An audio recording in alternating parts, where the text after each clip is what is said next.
Welcome to As Long as the River Flows, a Keepers of the Water podcast. Episode 21 is the conclusion of a two-part series on the protection of treaty with Margo Auger from Treaty 8. In Canada, treaty rights are constitutionally protected under Section 35 of the Constitution Act 1982, recognizing and affirming the rights of Indigenous peoples. This protection ensures that treaties, including modern treaties, are given the force of law. Join Keepers of the Water as we pick up with Margo Auger of Treaty 8 and continue to discuss the protection of these treaties. Margo Auger is a Nehiyaw Iskew from Bigstone, Cree Nation. She is a wife and mother to 3 beautiful children and Kokum to 1 handsome grandson. She is a working professional with over 26 years of experience. Her background is in First Nations governance and leadership, executive management, chief administration leadership, and as a certified use planner and project manager. She has worked in municipal government and the energy sector with oil sands companies as managing growth consultant for the Alberta government and Treaty 8 First Nations. Some of the case law, I'm not going to get into them, but the Calder versus Attorney General, that's BC, recognizes Aboriginal title, 1973. Now you start to see what happened. Finally, we were allowed to hire a lawyer in the 60s, late 60s, it was about. I wasn't even thought of then. Guerin versus the Queen, recognized pre-existing Aboriginal rights both on and off reserve. Because you got to remember too, they couldn't kill us off, so we're going to legislate them to death. We'll legislate them on the reserves. Keep them on the reserves. Have you ever wondered why we say we're supposed to be tax-free? Does anybody know why we're supposed to be tax-free? Think about that. I'll tell you why later. R versus Sparrow recognizes, Regina versus Sparrow recognizes Aboriginal rights. The existing Aboriginal treaty rights of the Aboriginal peoples of Canada, it says. We are not Canada's Aboriginals. Delgamuc versus Gizde confirms Aboriginal title, 1997. I'm not going to get into them. I just want to show that how many times do we have to take your Canadian government to court, your provincial governments to court to understand, to see we own the land. Your own case law affirms that. Your own royal proclamation affirms that. Haida versus BC, again, that was another title one. Forestry. Taku River versus BC, the duties of consultation accommodation with respect to government decision. This is cool, right? This is starting to come out. Click. Duty to consult. Mikisew First Nation versus Canada. That is a Treaty 8 nation. What's so interesting about this? What happened? I used to work for the government of Alberta. And so I learned a lot there. I had some colleagues. But what happened? I didn't realize I was my boss at the time that I was in government of Alberta happened to be one of the pre-writers of this consultation policy, First Nations consultation policy established at Alberta government. First Nation. Just because they called it First Nation doesn't mean it's ours. Canada does that too. So what they do, they didn't know, well, how do we know which Indians to consult with? So they went back to the nations and they said, hey, send us your maps, your traditional land use territories, so we know who. Some of the nations were pretty smart. They submitted a whole map of Canada, south of the United States, because they knew what was going on, right? But they could also they could also follow their ancestry. Some of the nations should have, at the very, very minimum, used their treaty boundaries, right? At the very minimum. R versus Marshall confirms Aboriginal interests are burden of the crowns. If you hear me speak a little different as well, I think in Cree, so when I present, you're going to see my English is not the greatest. Rio Tinto versus BC Mines, 2010. It confirmed the Haida test of when the duty to consult arises. So we're telling you guys, we keep winning. You have to consult with us because we're the landowners. How many times do we have to go to court? Kokum Nation versus BC. And even though these things took place in BC, it doesn't matter with these provinces, right? Even though that's the court structure that's set up today. Doesn't matter. Those territories are still there intact. If it wasn't, we wouldn't be here, right? We wouldn't be sharing the lands. This is another cool one. This happened just 2 years ago. Not too many people are familiar with this one. Fort McKay, which is another Treaty 8 nation, versus Prosper Energy versus Alberta Energy Regulator, 2020. Just 2 years ago. Just about 3 now. This was a situation when I happened to be working at Alberta government when it was our ministry. I was working for Indigenous Relations. And the ministry that I was working for, in fact, the department I was working for, was actually in conversations and discussions for over 19 years at the time with Fort McKay. And Fort McKay did a land use plan and said, you know what? You know Fort McKay is in one of the nations which are in what's known as northeast of Alberta today. It's in Treaty 8 territory. It's where all the oil sands activities taking place. They had one area of land called Moose Lake, and they wanted to protect that. It's the only one that's left intact. I can't say that it's totally pristine because there are no boundaries in air when it comes to contamination and cumulative effects, right? So what happened? Well, Alberta government decided, Alberta Energy Regulator, even though they had a buffer on that lake that said there'll be no development within this buffer of this lake. Alberta government went ahead and approved a permit to prosper within that buffer. Fort McKay said, I got no choice. Even though we've been working with you guys for how many years, we did a land use plan. It's ours. It's under our law. You went ahead and approved it. Let's go to court. And they won. They won. Why did they win? And look at this is what's important. But I'm going to tell you, like, this is why I don't sleep much at night in my job, right? Because it's so gross what we have to live with as Indians. The honor of the crown extends beyond the duty to consult. You know what that means? It means it's not just a matter of, hey, let's talk about this. You know, we're going to have this application, and we're gonna allow it to happen, and maybe you can give your nation some, I don't know, labor jobs or whatever, right? let's give you guys some monies for your treaty days, right? And I was going to call that consultation. It's beyond that. That's what they said. It's beyond that. It's not just a matter of consultation. You have to act in a manner that advances the intended purpose of Treaty Number 8. Treaty Number 8. I'm talking about that actual treaty territory, right? We were there first. That still exists. That agreement is still live. And regulatory agencies such as Alberta Energy Regulatories or Regulator, whatever the name is obligated to consider impacts on the inherent and treaty rights. Case Law 2020. What did Indigenous Relations say? What did Minister Savage say? What did Forestry say? What did Alberta Environment say? Oh, that's only, you know what that means there, Treaty 8? It means that it's only within the Moose Lake. That's where we have to abide. Site-specific. Don't be dumb. We have people now who know and understand and can comprehend law. We have our own lawyers. We know what that means. And have you ever forgotten? We have an ability to think now. You know, you assimilate us, you colonized us, we're speaking their language, we're reading your kinds of curriculum. But I have my own understanding, and you can't take that away from me. So no, it's not site-specific. It's all Treaty Number 8, regardless of your boundaries, your provincial boundaries.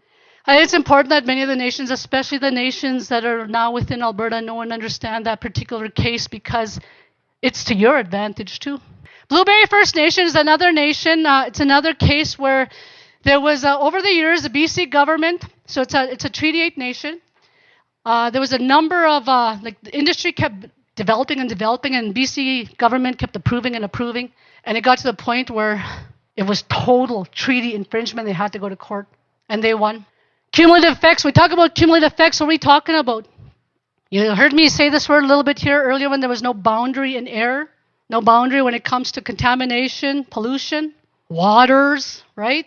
They lost a lot of their ability to live the life of treaty, the freedom of treaty. We're supposed to be able to live our lives as though we never entered into treaty. And what does that mean? What did they say? Well, BC government wouldn't take it to Supreme Court. They said, okay, all right, we admit. Why didn't they take it to Supreme Court? Any lawyers here think? Why did they not take that to Supreme Court? Come on. Why do you think? Yeah, well, it's because they lost it at the provincial level, and you take it to Supreme Court, and Supreme Court has to take a look at that and say, holy crap, that's got to apply to all the provinces, right? Isn't that how the Canadian Constitution works, the Canadian process, right? The delegated authority, Section 91, 91, 92. It's no wonder why they're trying to do an Alberta Sovereignty Act, right? Makkway sovereignty. Makkway means nothing. Southland versus Canada is another case that just recently transpired last year. This is also very significant, even though it's within the pre-Confederation treaty, so the treaties that occurred before there was this Dominion of Canada.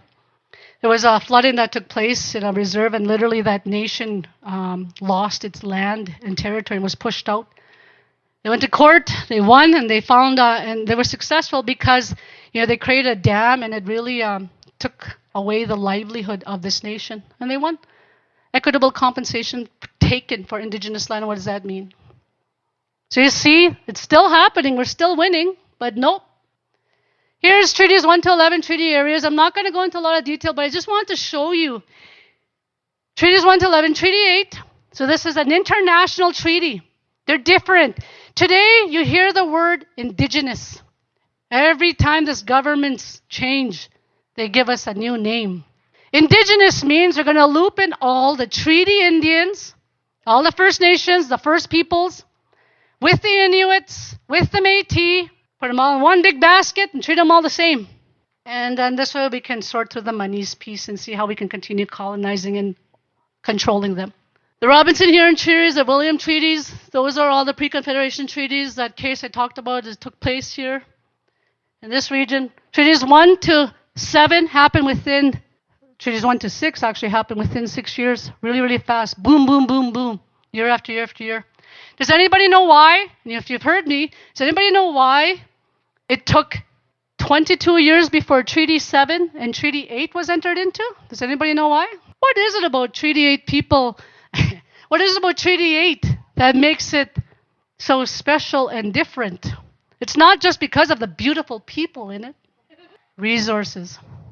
Gold, right? Klondike Rush. They were after. They knew what was in the ground. But you got to go back to our treaty because our ancestors knew too. And they said, we are only entering treaty into a depth of a plow. We did not give away our natural resources.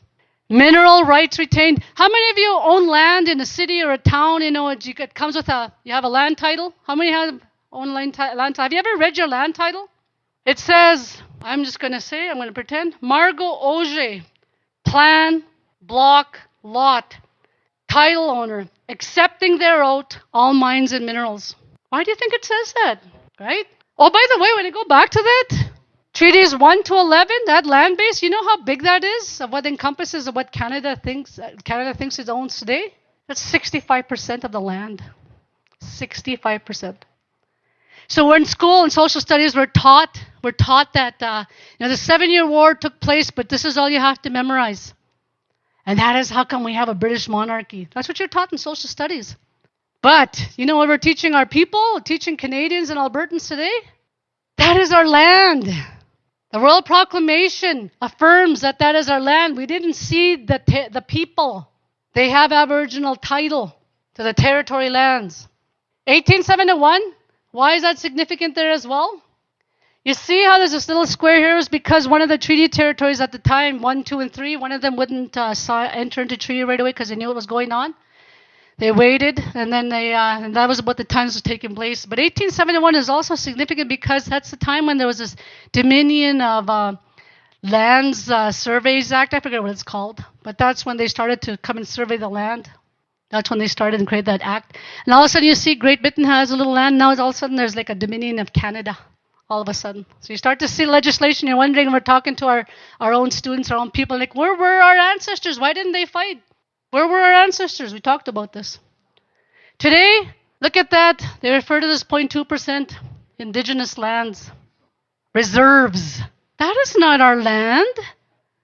It's the territories. Remember that 65% I mentioned? But you know what's going on today? Baby Trudeau is implementing his dad's white paper. And along with the provinces, you talk about the Sovereignty Act, they're all after our lands. They're trying to make all of those little green little dots into municipalities. That's what they're doing. Let's go back to this.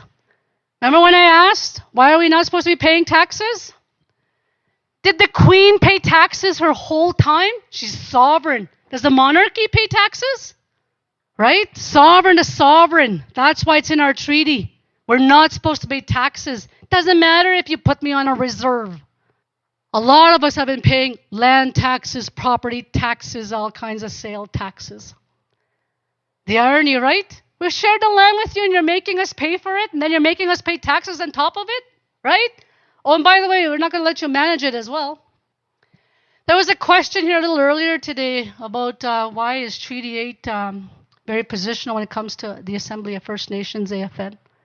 AFN was an advocacy organization, administrative organization that was supposed to support and advocate, but it was supposed to support and advocate from the direction of the sovereign nation leaders. And what happened? Well, baby Trudeau, in his devolution of treaties process, his rights and recognition framework process, what did he do? They signed an MOU agreement with the Assembly of First Nations, and what that MOU agreement said basically is that you are our one-stop shop, distinction-based process. We will co-develop everything with you. We're going to co-develop your health laws, your language laws, your land laws. There's like 34 things that they're co-developing without us. Remember? Sovereign nations. We didn't delegate our authority, our decision-making, our jurisdiction to an organization that doesn't come and meet with us. And what are you doing, AFN? The work that you're doing at that level nationally with Canada is taking away the jurisdiction and authority from the very, very First Nations that created that organization. That's why things are so gross, is because your Canadian government keeps creating process after process after process. See, you notice I didn't really refer to any parties because it doesn't matter what parties are in there. It's the system of governance. I spoke about Section 9192. That's, remember this Alberta Sovereignty Within a Canada Act? What happens to Section 9192 if you're going to decide, those are delegated, constitutionally delegated powers and authority that we're giving you, Alberta, says Canada. All right, oh my God, we're not even anywhere near there. The AFN is sitting at that level with Canada, and our nations are over here. This is where we're supposed to be. When we heard Sharon talk about the governance, our natural laws, you see on the top there, Creator, she talked about ceremony. That's the relationship, ceremony. We manage ourselves. We talk about hunting, fishing, trapping, gathering. You hear they're called treaty rights, but it's actually our inherent rights. That was that sharing of lands. Livelihood for livelihood. We're not supposed to alter the way of life. It was supposed to be, we're going to coexist, we're going to co-live as though we never entered treaty. That was the agreement. That's what she's saying over here. Under the regulations, they decided what treaty means. They decided what treaty rights are. They decided what the impacts are to the treaty rights, and they came up with their own measurement without the treaty people. And then what did they do? They created this Aboriginal Consultation Office. They created all these policies, but then they took hunting, fishing, trapping, and gathering, and they put them under their regulations and defined them as recreation. My way of life is not recreation. That's the problem. This is how they manage our territory. Again, I'm not going to go into this. This is Alberta. They call this thing Greenland, Crown Land, public lands, and they're creating all these task force committees. They're managing and planning our lands without us, with the municipalities, with industry, without us. There are no such thing as Crown lands. It's treaty territory land. Treaty 8 encompasses the majority of Alberta and goes right into the mountains, Jasper, and right to Lake Louise within Alberta. And then it goes into Northwest Territories, Saskatchewan, and BC. So they're making all these laws, regulations, etc., and they're doing it without us. That's the problem. We're talking about water. They're doing this without us. That's not what we agreed on. We didn't agree for you to manage us. You can't manage the animals. This is what they do. This is Canada. Remember that treaty relationship? We're supposed to coexist. What did the highest level of the province here say, the courts say, under Fort McKay? You have to work with the treaty nations. Treaty number 8, it has to be for the intended purpose of treaty number 8. Does that look like that's what they're doing? Bill C-69, see, they just ignored the treaty relationship. The Canadian Navigable Waters Act, Indian Act. Do you think we would have entered treaties to share the land if we knew they were going to control, manage, and dictate who we are? Nope, that was never the purpose. Provincially, they do this too. This particular government implemented a bunch of Red Tape Reduction Implementation Act. Do you want to know what the red tape reduction is? The Indians are the red tape. Everything and anything that says the duty to consult. Take it out, take it out, take it out. Red tape, they're red tape. Natural Resources Transfer Act, illegal. It is legal. It just about fell. Bill 1, Alberta Sovereignty Act. Did you know when you look in there, they defined us? Aboriginal peoples of Canada? Get us out of your act. I'm not part of Alberta. And I'm not part of Canada. I'm not the Aboriginal. Am I the Aboriginal peoples? Because you're calling me Indigenous. But in the U.S., they're calling us creatures. What are we, right? We're the first peoples. We're the Nehiyaw. That was my presentation really fast. I didn't get into it. I'm not going to show, the Treaty 8 nations have been working united, and they are actually working collectively on our lands and territories. There's a lot of education and awareness going on out there. And we're trying to protect what's rightfully ours, our lands, our waters, our resources, and our territory.